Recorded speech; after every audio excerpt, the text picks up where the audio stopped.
so you're gonna start off with taking your piece of wood and putting it on some paper towel.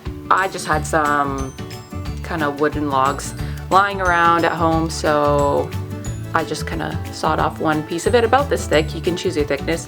First, you're gonna take your wood filler.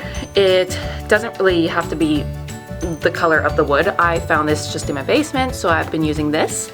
And you're going to take just one of these little spatula things. So you're just gonna take the wood filler, you're going to put it on the end of this, and then you're going to just kind of spread it into all the fine lines of the wood. If you like that texture, you can just leave it and just put the white base coat, but I just wanted it to be smooth for when I painted the letters. It ended up being as even as possible.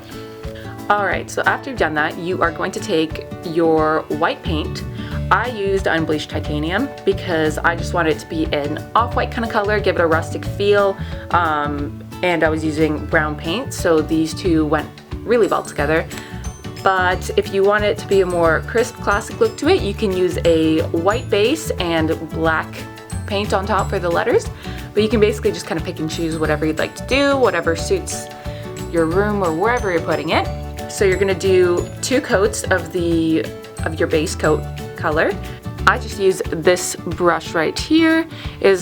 I prefer angled brushes because it helps really get the sides, especially since the other piece of wood that I used, it was a little bigger. So this was great size. It's number 12 by Zen, Royal, and Lang Nickel. So I just got it from Michael's, but again, feel free to just use kind of any paintbrush that is around. Now the next part is one of the most important aspects of doing this. You want to make sure you know what you're gonna put, like what quote or what you want the writing on your piece of wood to look like. Right here, I just have a picture on my phone, and this is what I'm planning on putting this bigger piece. If you can already get a photo of it like this, how you want the text written out, that's great because then you can kind of mimic that. But if you're just using a quote, just from somewhere, and if you haven't really done lettering before, an easy way to kind of do this is just type this up onto Word or Photoshop or whatever kind of app you want to use, and just change the font to however you like it, and then you can have that to reference. Alright, so next up comes the hard part. So like I said, I'm going to be referencing this photo here. So you're going to want to take a mechanical pencil or just a finely sharpened pencil, and this we are going to start making the markings as to where we want the letters to fall. Alright, so yeah, I'm just taking my mechanical pencil here, and I'm going to start from the middle letters here, just so I can place it and have the spacing kind of accordingly to how this should be. So it's kind of intimidating at first, but once you get the hang of it, it's all good.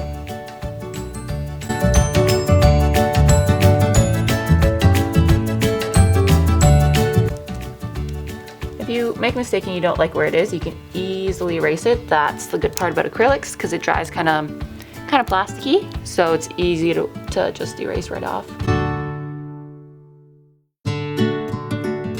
Alright, so once you get the middle part, I basically just like to work my way up.